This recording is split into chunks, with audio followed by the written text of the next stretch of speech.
In this video, I'm going to show you how you can set up a safety net for your ad spend with Facebook. Because sometimes as you manage multiple campaigns and possibly multiple ad accounts, it's easy to lose track on what you're spending on, and this has led to quite some cases where people spend more than they intended, or with an unchecked spending, they max out their credit cards.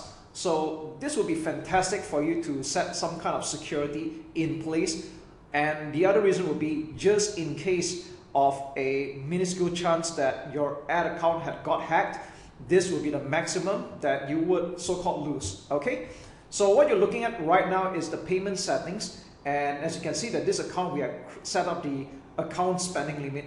But let's just rewind back a little bit on how we arrive at a page like this. So what you want to do is that when you log into your business account for Facebook, you want to go to the top left menu and head down to billing.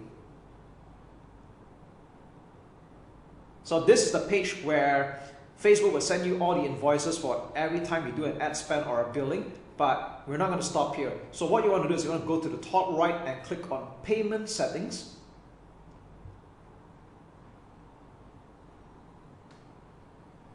And we'll arrive at this familiar page. Now, by default, if your account is brand new, you're going to see that there's no account spending limit, and that's exactly what we're going to do. Okay, so what you want to do is you're going to click on change, and we can put in any amount that you want. So this account's currency is in US dollars, and currently this is set to 300 USD, and I'll click on update limit. So what happens is that after an ad spend of 300 US dollars, the account will stop spending. And for me to continue spending, I would either A, click on the reset button, which is what I should be doing anyway. All right, I'll click on reset, and I'm going to confirm that. And this allows me to continue spending with the ad account again, or I can also click on change and increase it to a higher limit, let's say 500 US dollars. So this is totally up to you. There's no so-called magic number.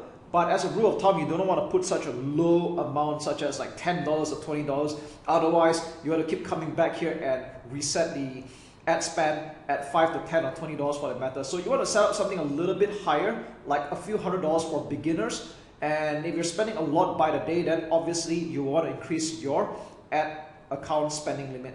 So that's really all there is to it. And if you want to remove this limit for whatever the reason, you can click on remove. And we're back to the default. So with that said, I'm just going to change this back to $300 because that was the intended spending limit for this account.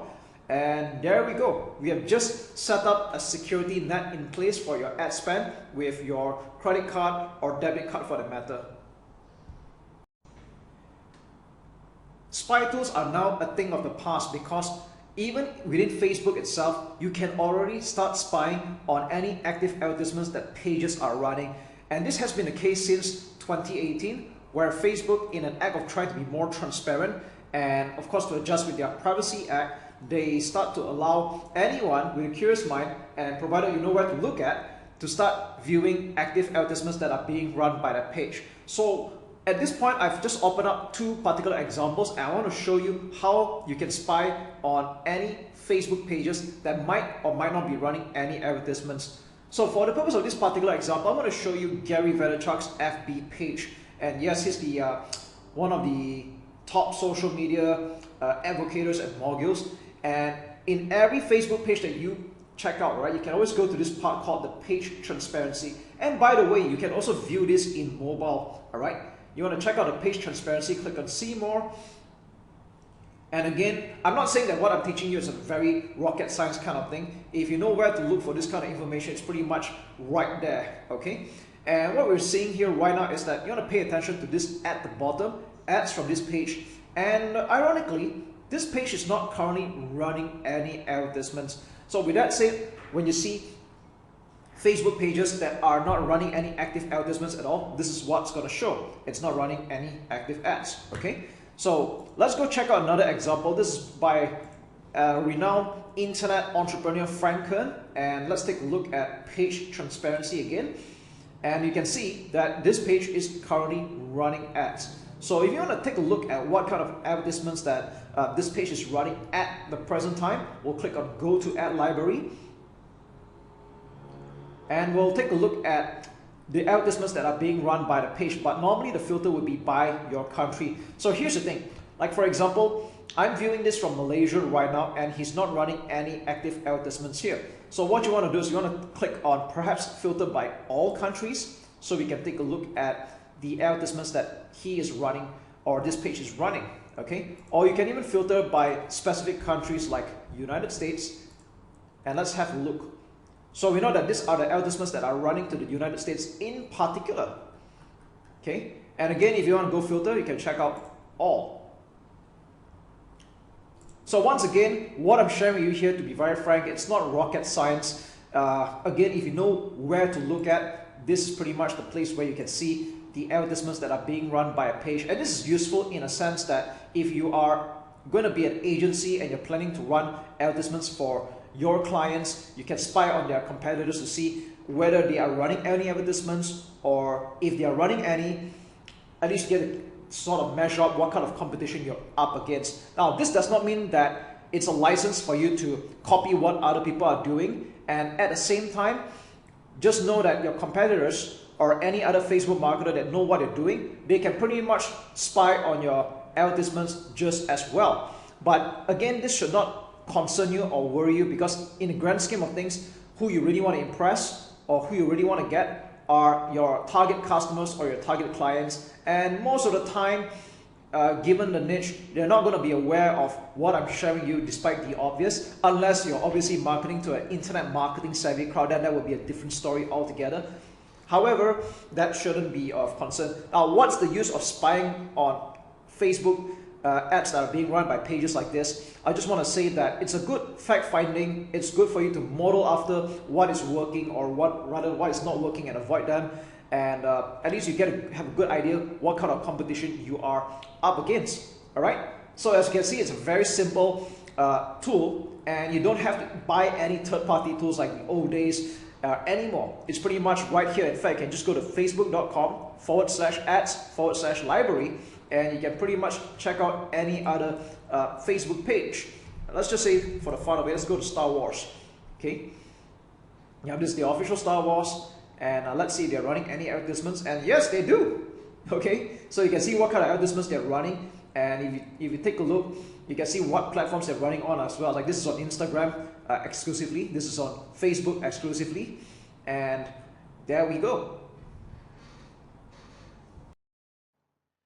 What's up everyone, Admin here, and we're coming to the final parts of the training already.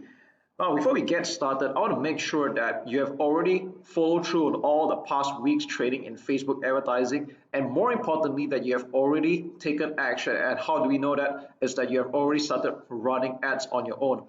So the purpose of this whole module is to show you how Facebook advertising can be optimized and can be tweaked along the way. So in this video, we're going to talk about removing the losing ads and keeping the winners, and how to split tasks, or how to tweak your advertising further. So right off the bat, I'm going to show you an example of one of our clients, and this is a rather unique client because we had picked up an aesthetic clinic and we're running a lead generation campaign for them. So whether you're selling your own digital product, or you're selling your own e-commerce product, or even run a lead generation campaign to a service, whether it's your own or other people's, that's okay. It's pretty much the same mindset and mentality. And I think this just goes to show how versatile Facebook advertising can be. Now, what you're seeing here right now is a lead generation campaign for the aesthetic clinic, and this is one of the ad sets. And you'll see here, this is ran for pretty much a half of the month actually. And we started off originally with a video campaign. So that means there were no other image ads, it was just a video. This was running initially because we were having problems with the client providing images for us to use. So we just ran our own version of the video. And this was getting, okay, it was getting about 3 leads for its duration. And it was getting about $10 per lead. Now, this could have been better, even though it's still profitable, because this Aesthetic Clinic is clearly selling a high ticket service where their clients would eventually enroll into a yearly package or a semi-annual package. That's okay. We know that they're going to make money, but of course we were not satisfied with the results. We wanted it to be better, and then we started to introduce 2 more image ads. Now take note that this was going to a Chinese speaking market, but the mindset remains the same. The way you write the ads, whether it's in English or another language, is still pretty much the same. So we added 2 more image ads in a while, probably a couple of days later, and then we have all 3 ads running. So there's 2 image ad and 1 video ad.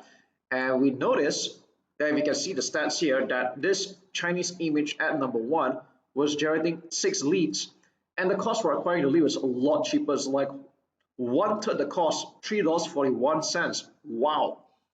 Okay, and then if you notice this other Chinese ad in image form here, now this didn't generate any lead at all. All right. Now you might notice that even if you run it for a good 4 to 7 days, normally that's what I like to do. You want to run it for 4 to 7 days. Some people have this habit of quickly making a decision after 24 hours or 48 hours. Now that's just rubbish. All right. When you do Facebook advertising, it should be a long-term game. And if you want to clearly see the winning ads and the losing ads, you should give it at least 4 to 7 days. Now 4 being the fastest, 7 being the most ideal. You don't want to be changing up ads or making a decision so quick in the next 24 48 hours, because you need Facebook to give it some time to rotate the ads and test out which one works. So how do you know which one's the winning ad and the losing ad? Now there's no clear-cut way, but there's a few indications I look at strongly. Number one, when this was running for almost a week, we noticed that even though there were only 3 ads to rotate, the most of the spending went into the first image and still in the Chinese video, but by virtue of the fact that this has been running much earlier, so that's why the ad spend was higher. All right, but you notice Chinese image 2 was spending only $2.96. All right, now this is Facebook's way of telling you that it has a preference of running the other 2 ads. So when you see that the ad spend is a lot less for a couple of ads and it seems to heavily prioritize the other, it's kind of Facebook's way of telling you that these ads are more preferred than the other one. So that's one very strong indication already. So actually based on this alone, I would have turned this off already. All right, so that's one really good indication. Another one, if you want to take a look at, I like to look at cost per 1,000 impressions. Now ideally I like to keep it $10 or below. Sometimes in some market it can get a little bit higher than that, but that's okay. I try to keep this below $10 per CPM, or cost per 1,000 impressions. So you can see here, all of this are doing pretty good. They're all below $10. All right. Click-through rate, I try to keep it 1% and above, ideally. But so I think this is slightly okay. I'll still keep it that way. And if you notice, image ad 1 and video ad 1, they were getting more clicks. Now, if you see why the video has more clicks, because like I said, this ran earlier. But if they ran about the same time, then I think it would be pretty much a draw. Okay. Now, if you notice that there are less clicks for image 2, so again, another reason why I turned this off. And you can see that most importantly, these 2 ads were generating leads. Now, the video one was costing more than usual, and this was wanted, but I still kept both running, because sometimes it's more like a reminder behavior that some people like to click on video ads and watch. Some people like to just see the image and just get straight to the point. Surprisingly, for a lot of my campaigns, my image ads convert the best, but I will not discount video, because videos for a couple of my campaigns, they were doing very great. So ideally you want to have both image and video. You don't just want to depend on one. All right, so this is one of the just some of the ways you can actually test out and see which was the losing ad, and then you turn it off. Okay, I don't recommend deleting it, because I like you to have a record of what was going on. So don't delete this kind of ads, just turn it off. All right, and then when you have these 2 ads left, if you want to continue split testing, which I recommend you to do until you're happy with the results, then you can start adding in more images or more ads for you to test out. However, I will not recommend that you test more than 5 in a row, because even if you have a large ad spend, Facebook is going to struggle to rotate the ads because there's just too many ads to choose from. And if you're playing on a small budget, then the problem will be even more apparent. So normally I will keep it about 3 to 5 ads to split test at any given time. Just like this one, it was 3 ads. Okay, so maybe I'll just show you another example. Let's take a look at the English ad, which is pretty much the same thing. This is targeting the English speaking market. So you can pretty much see that they are the same ads, just that it's written in English this time. Okay, and again, if you notice, now although this campaign had ended because this was running for only 2 weeks for the client, if you notice that this was running at pretty much about the same time, and a lot of the ad spend was going towards the video version. All right, and if you look at the leads form here, if I were going to turn off any of this, I'd probably turn off this particular one here, image one, because this get only 2 leads, and those get a little bit more as well. But I like this image 2 over here in this case because it's generating 4 leads and at a cost of only what, $2.24. This is pretty good.